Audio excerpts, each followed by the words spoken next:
Muito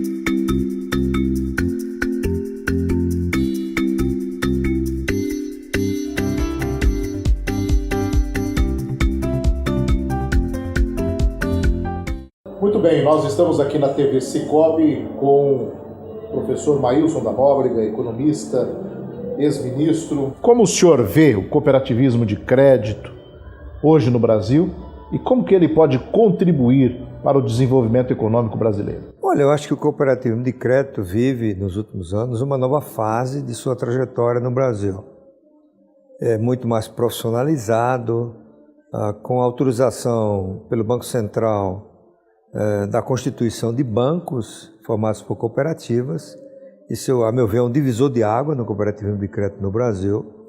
Durante muitos anos, o cooperativismo de crédito no Brasil foi caudatário das operações de crédito do Banco do Brasil, particularmente para a agricultura, mas também para outros segmentos.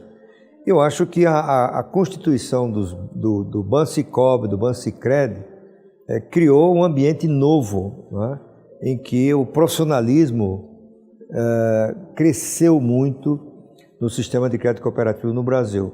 Eu não tenho receio nenhum de afirmar que em algum momento no futuro o cooperativismo de crédito no Brasil terá uma importância relativa, isto é, a sua participação no conjunto do crédito no Brasil, semelhante, próximo do que se observa em alguns sistemas de cooperativa de crédito da Europa.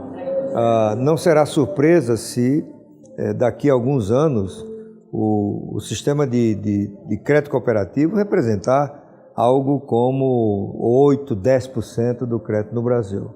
Dentro do cooperativismo de crédito, disso que o senhor colocou, qual é a importância das melhores práticas de governança corporativa para o cooperativismo de crédito?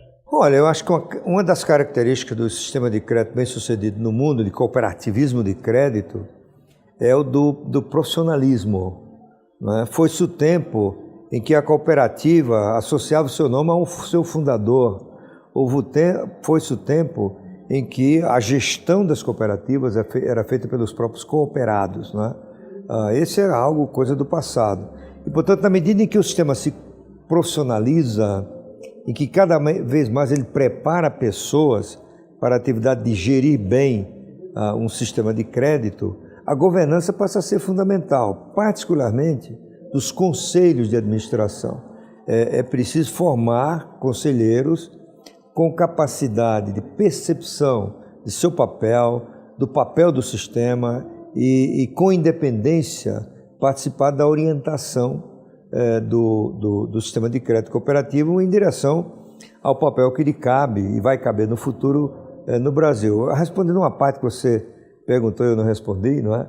O fato do sistema de crédito cooperativo ser um mecanismo que leva em conta o associativismo, o que responde em parte pelo seu crescente importância no Brasil, eu acho que o crédito cooperativo responderá por uma parcela importante dos estímulos que a economia brasileira vai ter para crescer no futuro. Bem, professor Maílson da Nóbrega, nós vamos falar um pouquinho sobre mão de obra. Hoje no Brasil nós vivemos um apagão da mão de obra. Na sua visão, a que se deve este momento e como contorná-lo? Olha, eu acho que o Brasil tem dois problemas. Um de natureza estrutural, que é a qualidade da mão de obra. Isso é consequência das deficiências do nosso sistema educacional. O nosso sistema educacional não consegue preparar na dimensão necessária profissionais com qualidade para gerir os negócios do Brasil, as empresas, o governo e assim por diante. Muito terá que ser feito ainda nesse campo. Nesse momento, nós temos um fator adicional, que é o da estreiteza do mercado de trabalho. O mercado de trabalho está muito apertado, fruto, essencialmente, da política econômica do governo. Porque o governo vem adotando, nos últimos 2 anos, uma estratégia de política econômica que privilegia a expansão do consumo, através de medidas como aumentos do salário mínimo, ampliação dos benefícios sociais e, sobretudo, crédito. Crédito, de um lado, pelo que forçou os bancos oficiais a expandirem as suas operações, e do lado do Banco Central, as indicações são que o governo forçou uma queda voluntarista na marra da taxa de juros. Isso contribuiu para expandir o crédito. Ora, a expansão do crédito no Brasil, ele tem contribuído essencialmente para a expansão do serviço. Então, e a expansão do serviço é um segmento de menor produtividade, né? E como a economia está cada vez mais ampliando a participação do serviço no produto, né? A demanda de mão de obra aumentou muito na área de turismo, lazer, cuidados pessoais, comércio e assim por diante, né? Isso cria um problema para a indústria, porque dado que o mercado de trabalho se expandiu, a economia absorveu todo o excesso de mão de obra que vinha da recessão anterior ao governo Lula, né? Os trabalhadores começaram a ter um poder maior de barganha e com isso eles obtêm ganhos salariais acima da produtividade.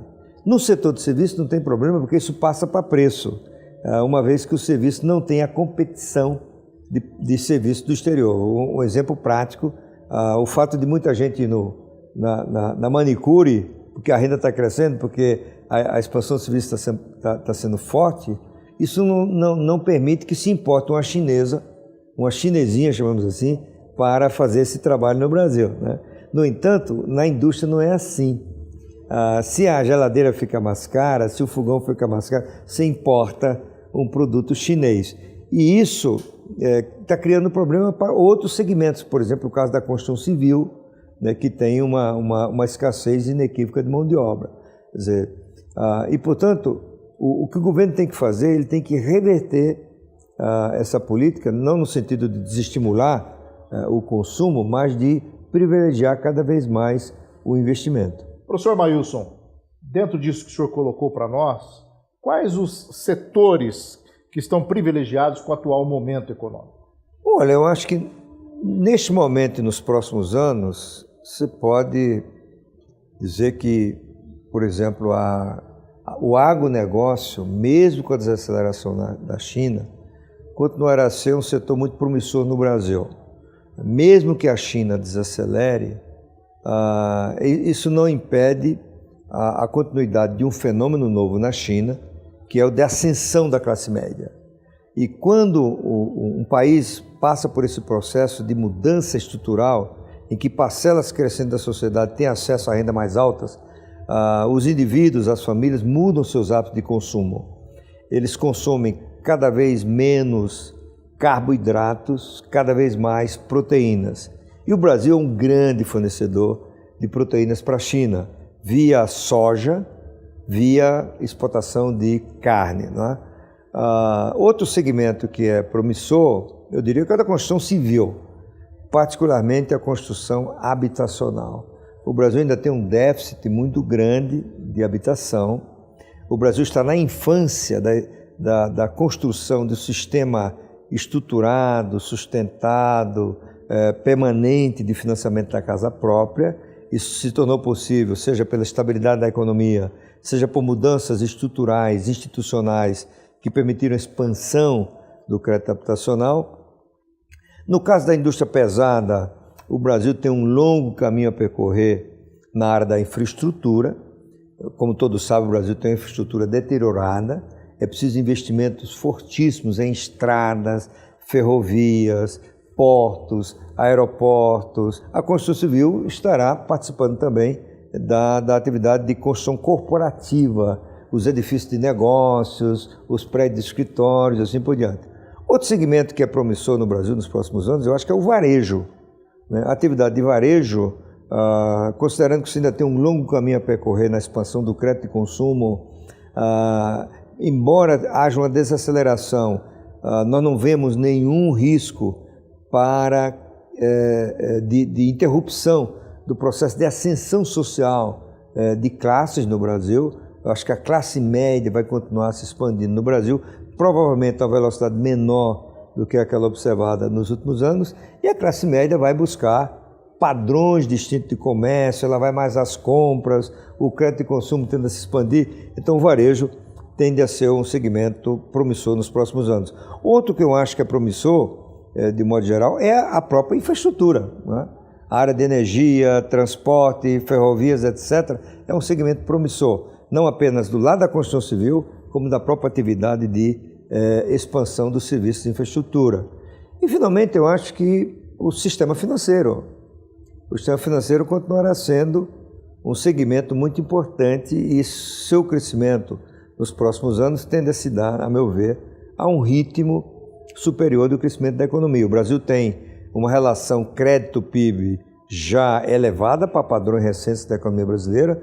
Nós éramos 20%, o crédito era 20% do PIB há 10, 15 anos atrás, chegou a 50%, mas estamos longe dos 100, 150% que se observa em países mais avançados. No caso do crédito habitacional, este ano, com toda a expansão, vai representar 6% do PIB, o crédito habitacional. Se você compara com outros países, nos Estados Unidos é 70% do PIB, na Suíça e na Holanda 100% do PIB, aqui mais perto, no Chile é 20% do PIB. Então o sistema financeiro do Brasil, brasileiro, vai se expandir no mínimo pela expansão do crédito habitacional. Ok, muito obrigado ao ministro Maílson da Nóbrega, que esteve conosco aqui na TV Cicobi.